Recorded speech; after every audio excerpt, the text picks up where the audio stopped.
오늘 함께 볼 말씀은 요한복음 11장 1절에서부터 27절 말씀입니다. 죽은 나사로를 살리시다라는 제목으로 함께 말씀 나누겠습니다. 바이블타임 94페이지의 본문 요약 함께 보시겠습니다. 본문 요약. 오늘 본문에서 예수님은 베다니에 살고 있던 죽은 나사로를 살리시기 위해 마을로 찾아가신다. 나사로는 마르다와 마리아의 오빠이며 예수님을 사랑하고 따르는 사람이다. 시편 23편은 여호와 하나님께서 우리의 목자이심을 노래합니다. 목자이신 하나님께서 우리를 인도하십니다. 4절에서는 내가 비록 죽음의 그늘 골짜기로 다닐지라도 주님께서 나와 함께 계시고 주님의 막대기와 지팡이로 나를 보살펴 주시니 내게는 두려움이 없습니다. 라는 고백을 합니다. 그리고 마지막 23편 6절에서는 내 평생에 사는 날 동안 주님의 선하심과 인자하심이 나를 따르고 결국에는 나는 주님의 집으로 돌아가서 영원히 그곳에서 살겠습니다. 라는 천국 소망을 담아 노래합니다. 죽음의 위협 속에서도 내가 두려움이 없고 이 땅에서도 내가 안전하게 거하며 죽음 이후에도 천국에서 내가 영원히 살 것을 소망하는 이 시편 23편은 바로 여호와 하나님께서 우리의 목자이시기 때문에 이 모든 것이 가능하다라는 것을 알려줍니다. 죽음의 위협은 우리를 두렵게 할 수 있으나 믿음은 이것을 이겨내게 합니다. 그러나 머리로 아는 것과 삶에서 직접 경험하는 그 위협은, 그 두려움은 또 다른 이야기일 수 있습니다. 머리로부터 가슴까지 내려오는 길이 가장 멀다라는 표현이 있는 것처럼 머리로 내가 믿는다는 그 생각이 내 삶 가운데서 실제로 일어나는 것, 실천이 되는 것은 쉽지 않음을 잘 알고 있습니다. 그러나 쉽지 않다고 우리가 믿음의 삶을 포기하는 것이 아니라 쉽지 않음에도 불구하고 말씀을 믿고 이를 살아내도록 우리가 성령님의 도움을 구하며 오늘 하루도 예수 그리스도를 바라보며 이 믿음의 길을 걷는 한 걸음을 떼는 것입니다. 오늘 하나님께서는 죽음의 위협을 넘어 죽음 그 자체를 받아들이고 뛰어넘는 부활 신앙이 우리에게 필요함을 말씀해 주십니다. 오늘 본문의 바로 앞장인 요한복음 10장에서는 예수님께서 내가 양들을 위해서 자기의 양들을 위해서 목숨을 버리는 선한 목자이다. 그리고 내가 하나님과 하나이다 라고 이렇게 말씀하십니다. 내가 하나님과 하나이다 라는 이 표현이 굉장히 예수님께서 어떠한 분이신지를 잘 알려줌과 동시에 또 예수님께서 공격당할 수 있는 또 포인트로 그렇게 부각이 됩니다. 앞서 살펴본 시편 23편의 말씀과 같이 우리가 임마누엘의 하나님과 함께하며 영원한 하나님 나라를 살게 되는 것은 예수님께서 바로 하나님이시면서 우리의 선한 목자가 되셔서 또 인간의 몸으로 이 땅에 오셔 십자가에 달리시고 우리를 위해 대신 죽으셨기 때문에 우리의 죄의 대가를 예수님의 생명으로 대신 치러주셨기 때문에 우리가 시편 23편의 말씀이 곧 우리의 말씀이 됨을 믿음으로 알게 되고 경험하게 되고 이 믿음이 곧 우리의 삶이 되는 것입니다. 곧 예수님께서 우리의 선한 목자이시기 때문에 이 시편 23편의 고백이 우리의 고백이 되는 것입니다. 그러나 이 고백이 우리에게는 너무나 큰 축복의 말씀으로 전달되는 것과는 달리 당시의 사람들에게 신성모독으로 예수님을 돌로 쳐 죽일 수 있는 이유가 되었습니다. 따라서 예수님께서는 이 유대 사람들을 피해서 잠시 자리를 피해 요단강 건너쪽 요한이 처음 세례를 주던 곳으로 가서 머무르셨습니다. 여기까지가 10장의 내용이자 오늘 본문의 표현이 됩니다. 곧 예수님께서 생명의 위협을 받는 위험한 상황 가운데에서 오늘 본문이 시작됩니다. 예수님께서 하나님과 자신을 동일시하는 발언을 하심으로 신성모독으로 몰려 결국에는 십자가형을 받아 죽게 되는 죽음의 위협이 본격적으로 구체화되는 상황입니다. 우리를 구원하시기 위해 예수님께서 생명을 내어 놓으셔야 하다니, 곧 창조주가 피조물을 사랑해서 피조물을 위해 목숨을 내어놓고 구원하기로 작정하신 것, 이것이 얼마나 놀라운 사실입니까? 이 은혜가 머리로 아는 것에서 멈추는 것이 아니라 오늘 우리의 가슴까지 도달하는 은혜의 역사가 있기를 예수 그리스도의 이름으로 축원합니다. 예수님께 어떤 사람이 소식을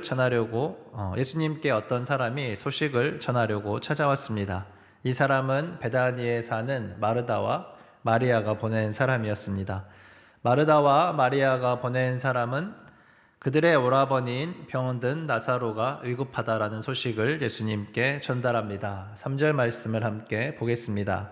그 누이들이 사람을 예수님께로 보내서 말하였다. 주님 보십시오. 주님께서 사랑하시는 사람이 앓고 있습니다. 예수님께 우리 가족이 아프니 예수님 이 상황을 좀 해결해 주세요 라고 직접 오는 것도 아니고 사람을 보내서 요청한다는 것이 예수님과 이 가정이 얼마나 가까운 사이인지를 알려주는 부분입니다.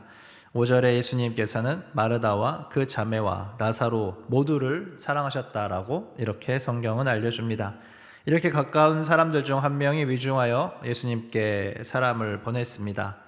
4절과 6절 말씀을 함께 보면 예수께서 들으시고 말씀하셨다. 이 병은 죽을 병이 아니라 오히려 하나님의 영광을 드러낼 병이다. 이것으로 말미암아 하나님의 아들이 영광을 받게 될 것이다. 그런데 예수께서는 나사로가 앓는다는 말을 들으시고도 계시던 그곳에서 이틀이나 더 머무르셨다. 39절의 말씀을 보면 예수님께서 도착하셨을 때 이미 나사로가 죽은 지 나흘이나 되었다고 했습니다. 이를 고려해 보면 지금 나사로의 위중한 소식을 듣게 된 그 이후로 얼마 되지 않아서 나사로가 이제 죽게 되었다라는 것을 우리가 알 수 있습니다. 예수님께서 즉시 그 길을 떠났어도 나사로가 죽은 지 하루 정도는 지나 예수님께서는 베다니에 도착하셨을 것입니다. 그런데 예수님께서는 나사로의 소식을 들으시고 그 병의 위중과 또 그 병이 어떠한 병인지를 이미 아셨습니다. 예수님께서는 나사로의 병은 죽을 병이 아니라 하나님께 영광을 드러낼 병이라고 선포하셨습니다. 나사로는 결국에 그 병에서 해방되어서 하나님께 영광을 드리게 될 것이다 라고 말씀하신 것입니다. 그리고 바로 나사로에게 가지 않으시고 이틀의 시간을 더 머무르셨습니다.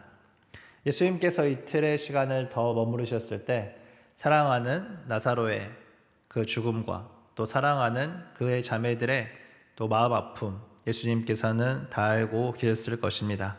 그럼에도 불구하고 예수님께서 이 이틀의 시간을 보내는 것은 나사로가 완전히 죽어서 그 시체가 부패하여 냄새가 나는 시간, 이 곧 죽음이 확정되는 바로 그 시간이 되도록 머무신 것입니다. 죽음이 확정된 것은 무엇을 의미합니까? 죽음으로 인해서 모두가 손을 쓸 수 없는 그 상황에서 이 확실한 죽음에서 명확하게 구원을 받게 하실 수 있는 분, 부활을 일으키실 수 있는 분, 하나님께 영광을 드러낼 수 있는 분이 곧 예수님이다. 그래서 하나님께 이 병이 영광이 되는 그것이 명확해질 수 있는 그 시간입니다. 이제 예수님께서 베다니로 가고자 하십니다. 7절을 보면 예수님께서는 제자들에게 베다니로 가자고 말씀하지 않으시고 다시 유대 지방으로 돌아가자라고 하십니다. 베다니로 가자고 하셨으면 그래도 반발이 덜 심했을 텐데 유대 지방으로 다시 가자고 하니 제자들이 예수님께 반문합니다. 8절을 보겠습니다. 제자들이 예수님께 말하였다. 선생님, 방금도 유대 사람들이 선생님을 돌로 치려고 하였는데 다시 그리로 가려고 하십니까? 죽음은 예수님에게도 제자들에게도 그리고 나사로에게 모두에게 그 손길을 뻗어내고 있습니다. 결국 어느 누구도 피해갈 수 없는 죽음은 그 손길을 지금도 우리를 향해 내밀고 있습니다. 나사로가 완전히 죽지 않고 예수님께서 바로 가셔서 살아났다면 그것이 예수님께서 온전히 하나님의 영광을 드러내는 것보다 더 작은 일이 되었을 것입니다. 병든 사람을 고치는 일이 되었을 것이기 때문입니다.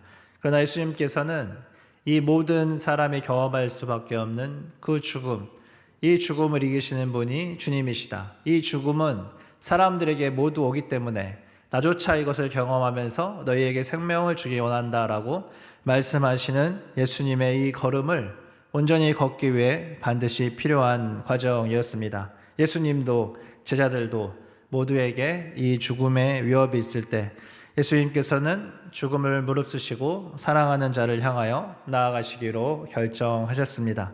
이것은 나사로를 향한 걸음이었으며 예수님을 간절히 기다리고 있는 마르다와 마리아를 위한 걸음이었습니다. 그리고 예수님께서는 마침내 십자가를 향해 걸으셨습니다. 죽음을 맞이하심으로 우리를 향한 그 사랑의 걸음을 멈추지 않고 끝까지 내딛으셨습니다. 그리고 하나님께 온전한 영광을 돌리게 되었습니다. 사랑하는 자들을 향해 나아가는 이 예수님의 걸음은 결코 멈출 수가 없는 걸음입니다. 이 걸음이 오늘 우리에게 찾아오시는 주님의 걸음이며 오늘 우리와 함께 걷자라고 말씀하시는 주님의 걸음이며 앞으로도 우리가 따라가야 될 주님의 걸음입니다. 주님께서 사랑하는 자들을 향해 걸어가실 때 우리가 함께 걸어가기를 주님께서 원하십니다. 예수님께서는 제 아들에게 말씀하십니다. 낮과 밤의 때가 있음을 너희가 알아야 된다. 이 말씀을 보면 아직 예수님께서 행하여야 될 일이 있고 또 감당해야 될 그 사역을 감당하기 위한 시간이 정해져 있음을 알려주십니다. 그 시간 동안에는 그 어떤 어둠도 이 빛의 사역을 끊어낼 수 없음을, 어떠한 죽음의 행렬도 예수님의 이 걸음을 막을 수 없음을 말씀하신 것입니다. 다만 하나님의 뜻이 이루어지는 그때에 이 죽음이 예수님께 오게 될 것이며 그러나 그 죽음도 예수님의 살아나심을 막을 수가 없습니다. 예수님께서는 잠든 나사로를 깨우러 가시겠다고 하셨습니다. 예수님께서 나사로가 죽은 것을 이미 아시고 죽은 나사로를 살리시겠다라고 말씀하신 것이지만 제자들은 나사로가 아파서 잠들었으면 예수님께서 고쳐주시면 깨어나면서 낫게 될 것이다 라고 이렇게 생각했습니다. 이것을 예수님은 분명하게 바로잡아 주십니다. 예수님께서는 내가 죽은 것을 잠들었다라고 표현한 것이라고 나사로가 이미 죽은 것이라고 그렇게 명확하게 언급해 주십니다. 그리고 예수님은 이제 베다니에 도착해서 마르다와 마리아를 만납니다. 마르다는 예수님께 말합니다. 21절의 말씀입니다. 마르다가 예수께 말하였다. 주님, 주님이 여기에 계셨더라면 내 오라버니가 죽지 아니하였을 것입니다. 그러나 이제라도 나는 주님께서 하나님께 구하시는 것은 무엇이나 하나님께서 다 이루어 주실 줄을 압니다.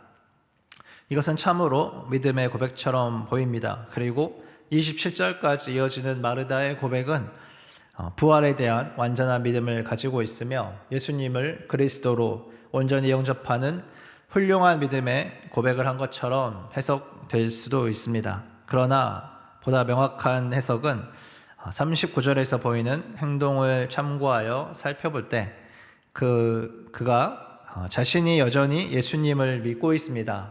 그의 오라버니가 죽었지만 그는 여전히 예수님을 그리스도로 고백하고 있습니다라는 믿음의 고백으로 보는 것이 좋을 것 같습니다. 부활에 대한 온전한 예외와 이 그리스도에 대한 온전한 믿음의 고백으로 해석하기는 힘이 듭니다. 25절과 26절의 질문이 오늘 우리에게 던져지는 질문입니다. 예수께서 마르다에게 말씀하셨습니다. 나는 부활이요 생명이니 나를 믿는 사람은 죽어도 살고 살아서 나를 믿는 사람은 영원히 죽지 아니할 것이다. 내가 이것을 믿느냐? 이것이 예수님께서 이 마르다에게 정확하게 알려주기 원하시는 것, 또한 죽음을 두려워하는 제자들에게 알려주기 원하시는 것, 그리고 예수님께서 걸어가시는 이 십자가의 그 걸음에서 주님께서 나타내기 원하시는 것이 바로 이것이다 라고 말씀하고 계시는 것입니다. 나사로는 결국에는 죽게 됩니다. 아담의 범죄 이후로 사람에게 죽음은 정해진 것입니다. 만약 예수님께서 계셔서 나사로의 병이 치료가 되었더라도 그날이 하나님께서 나사로의 영혼을 데려가시기 원하시는 날이면 나사로는 그날 죽을 것입니다.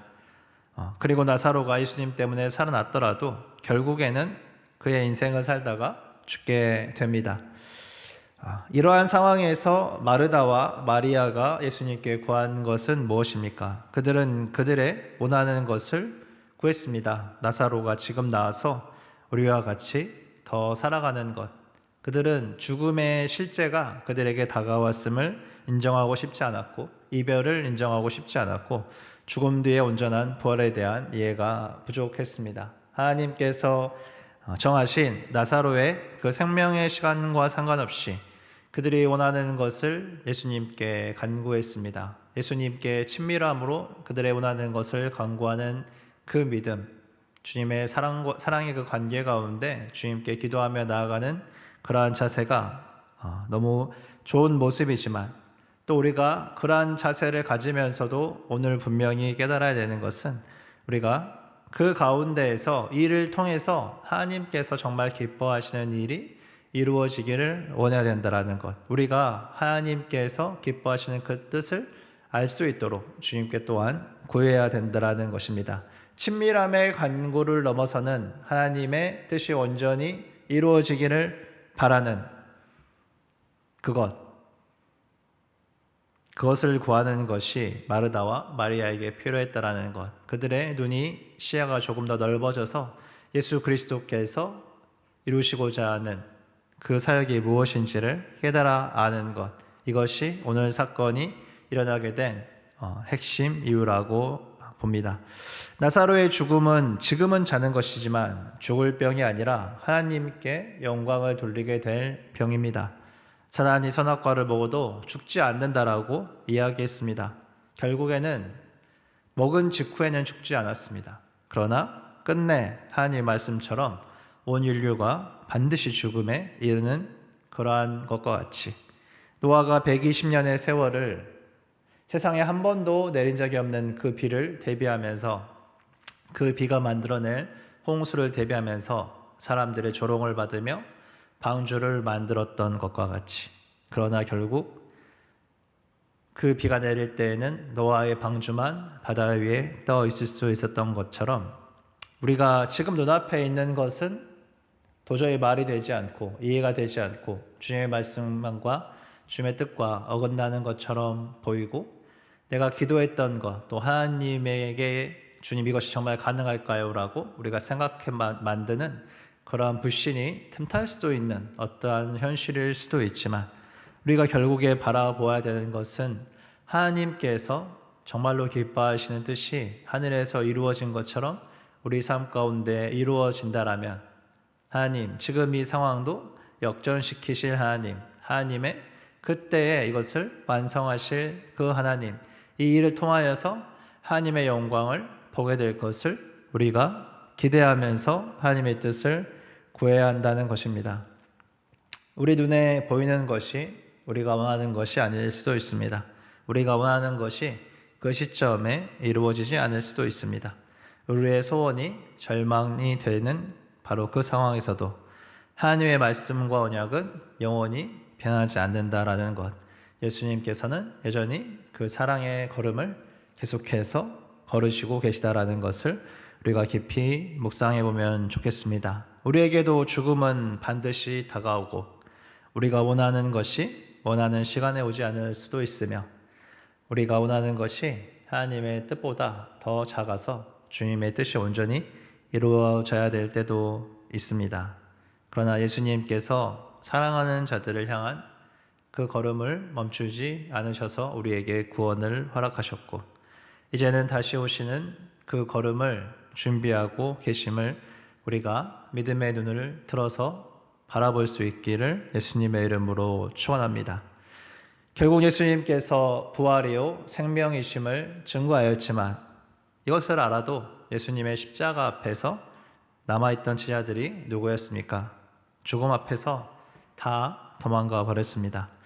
지금의 이 시대에는 어떻습니까? 예수님께서 다시 오실 때 예수님의 이름, 그 이름을 위하여서 남아있는 사람들, 그 사랑의 길을 끝까지 걸으며 하나님 나라를 바라보는 그 사람들은 누구일까요?